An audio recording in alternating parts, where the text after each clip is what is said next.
এক teacher live class নিতেছিল, ওই লাইভের ভিতরে হুট করে কল বেজে আসলো, আর ওই কলের ভিতরে উত্তরে আসলো যে তার বাবা পৃথিবী থেকে চলে গেল। আমি ভিডিওটা দিয়ে দিতেছি, আপনারা দেখতে পারেন। আসলে আমি কি বলবো খুঁজে পাইতেছি না। হ্যালো, কি হয়েছে?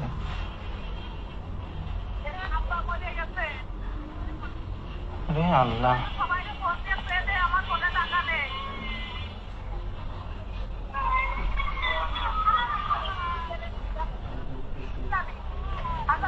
High high